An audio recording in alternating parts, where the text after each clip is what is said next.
Abattoir de la Saubeval, L214 accuse l'État d'avoir menti. L'association, qui a accédé à des mails, affirme que les dysfonctionnements qu'elle dénonce étaient connus. Après la publication d'une vidéo jeudi 20 février dans l'abattoir de la Saubeval, à Boulazac-Île-Manoir, dans laquelle elle dénonce plusieurs infractions, l'association animaliste L214 maintient la pression. Mais cette fois-ci, elle ne met pas en cause l'entreprise périgourdine. Cette dernière a d'ailleurs porté plainte pour diffamation publique, mais le ministère de l'Agriculture. L214 a publié, mardi 25 février, ce qu'elle affirme être des mailles internes au ministère. C'est une association de protection animale, qui avait contacté le ministère à propos de la Saubeval, qui a reçu un fil de mail par erreur, affirme Sébastien Arsac, cofondateur de L214 et directeur des enquêtes. Choquant. On peut lire dans ces messages, datés du mercredi 19 février, des échanges sur les éléments de langage à fournir concernant l'abattoir. Ces derniers conduisent, entre autres, à la rédaction d'un communiqué de la préfecture de la Dordogne le même jour. Dans ce dernier, l'administration écrit que « il n'y a pas de mise en évidence de non-conformité à la réglementation ». Mais l'un des mails, daté du 20 février, interpelle.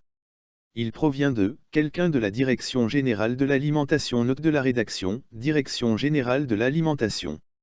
Pour le représentant de L214, ce qui est choquant, c'est le hiatus entre ce qui est dit publiquement et ce qui est échangé.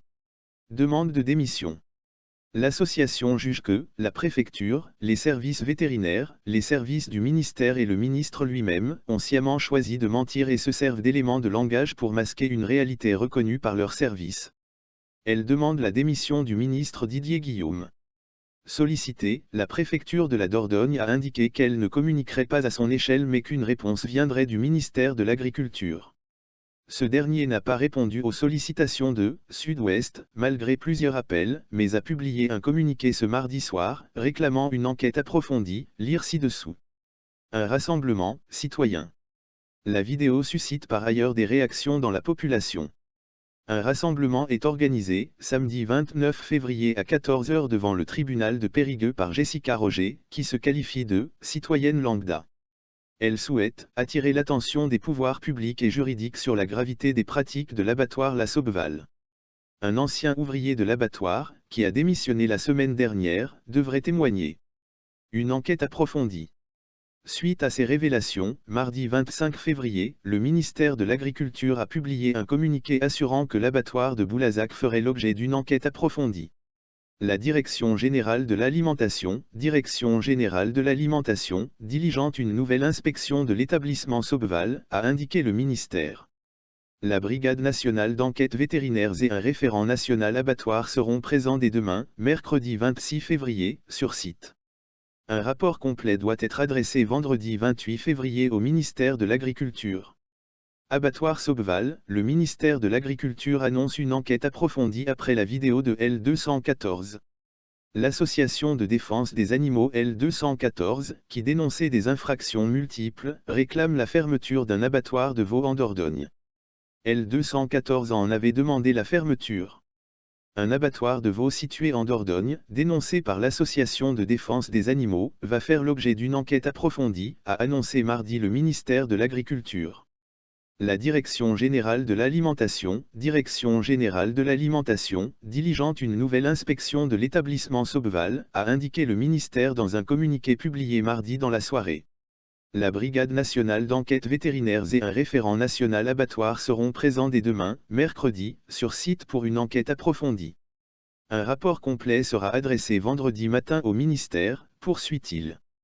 L214 avait demandé jeudi dernier la fermeture de l'abattoir, après diffusion d'une nouvelle vidéo montrant selon elle des infractions multiples, notamment des signes de conscience ou sensibilité des animaux.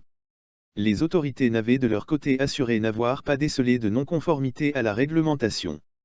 Un mail interne évoque des infractions avérées. L214 est revenu à la charge mardi matin, affirmant que des échanges de courriels internes au ministère de l'Agriculture, adressés par erreur à l'association, montrent que les infractions sont avérées. L'association cite ainsi un courriel attribué à un fonctionnaire du ministère, qui écrit que les non-conformités sont indéniables, voire majeures. Une enquête interne est en cours pour comprendre les motivations de ce mail, réagit le ministère de l'Agriculture. Le directeur général de l'alimentation, Bruno Ferreira, sur la base des rapports transmis par les services de la préfecture de Dordogne, confirme qu'aucun élément ne permet à ce jour d'affirmer la présence de telles non-conformités dans cet établissement, ajoute-t-il. Côte d'Or, mort d'un touriste chinois, un hôtel placé en confinement. Un client chinois de l'hôtel Ibis de Beaune est mort, obligeant les autorités à prendre des mesures de confinement. Des tests ont été pratiqués afin de vérifier s'il était infecté par le Covid-19. Les résultats sont attendus ce mercredi après-midi. Les clients d'un hôtel Ibis de Beaune ont été mis en confinement ce mercredi matin, par précaution.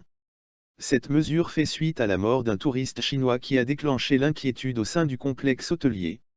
La cause de son décès n'est pas encore connue mais l'ombre du coronavirus plane au-dessus de ce drame, a appris BFM TV de sources proches du dossier.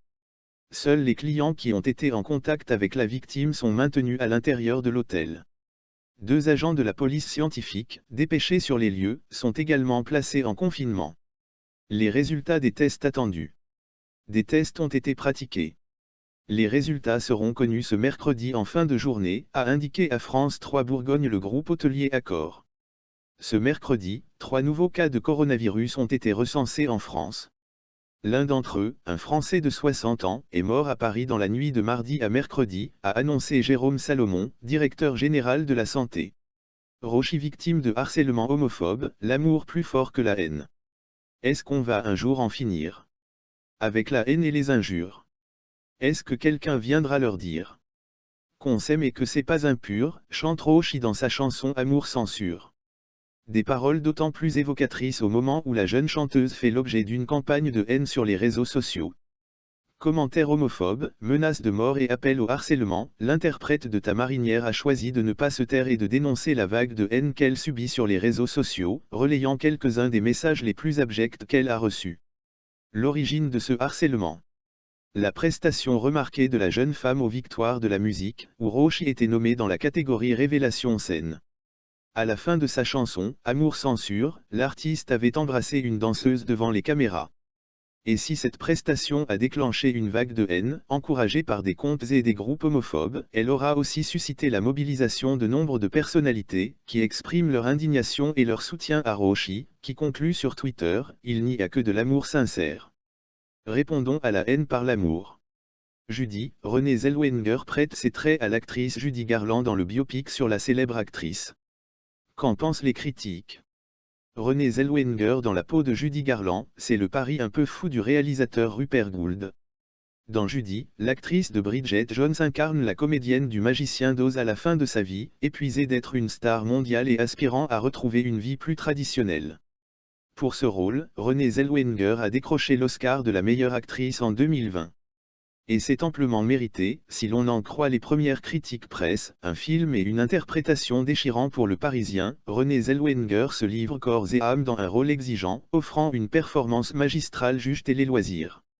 Pour le magazine spécialisé Première, la force du long métrage réside en effet par cette interprétation habitée de l'actrice, sans jamais tomber dans l'imitation, elle rend compte de la complexité d'une vie de star lancée toute jeune et soumise à la pression d'un métier qui exige plus qu'il ne donne.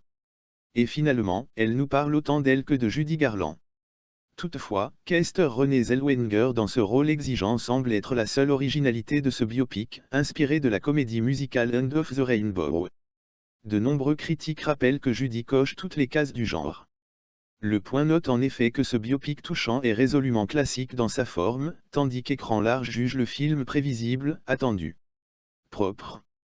Les cahiers du cinéma sont toutefois plus sévères dans leur jugement, reprochant au film son classicisme, sans doute aurait-il fallu rester moins dans la déférence du fan pour oser quelques résonances esthétiques et musicales plus inattendues et perturber cet énième biopic trop soigné.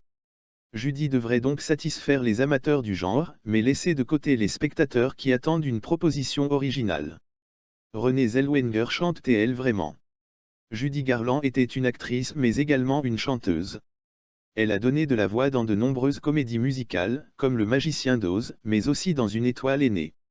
Inévitablement, l'actrice Renée Zellweger a dû elle aussi se mettre au chant pour incarner ce rôle. C'est bien elle qui chante dans Judy, la comédienne explique notamment s'être entraînée avec un coach vocal, avant de répéter plusieurs mois durant avec le directeur musical du film. C'est donc bien la voix de l'actrice de Bridget Jones, transformée par ses talents pour coller au plus près à celle de Judy Garland, qu'on entend dans ce biopic. En plus de la voix, Renée Zellweger a dû passer par différentes transformations physiques pour devenir Judy. Elle porte ainsi une perruque mais également une prothèse et des lentilles de contact grises, rendant la ressemblance bluffante. La comédienne a également travaillé à se tenir comme la star. Au cours de cette année d'entraînement, j'ai vécu pas mal de moments au volant où Judy était assise à côté de moi, sur le siège passager. J'ai écouté sa musique et ses interviews, je me suis documenté sur ce qu'elle a vécu, détaille la comédienne. L'histoire vraie de Judy Garland. Judy se focalise sur la fin de vie de la comédienne, décédée en 1969, à l'âge de 47 ans, des suites d'une ingestion de barbiturique. Le long métrage s'attache ainsi à la dernière année de la vie de Judy Garland et au concert qu'elle a donné à cette époque-là, lorsqu'elle décide de quitter les États-Unis pour Londres afin de subvenir aux besoins de ses enfants. Pour décrire cette période très précise de la vie de la star, le scénariste Tom Hodge et le réalisateur Rupert Gould se sont notamment entretenus avec des témoins de l'époque, notamment l'assistante de Judy Garland Rosalind Wilder. En savoir plus. Synopsis, hiver 1968. La légendaire Judy Garland débarque à Londres pour se produire à guichet fermé au Talk of the Town. Cela fait 30 ans déjà qu'elle est devenue une star planétaire grâce au Magicien d'Oz.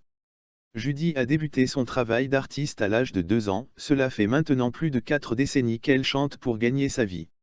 Elle est épuisée. Alors qu'elle se prépare pour le spectacle, qu'elle se bat avec son agent, charme les musiciens et évoque ses souvenirs entre amis, sa vivacité et sa générosité séduisent son entourage.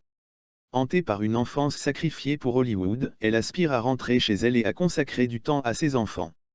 Aura-t-elle seulement la force d'aller de l'avant ?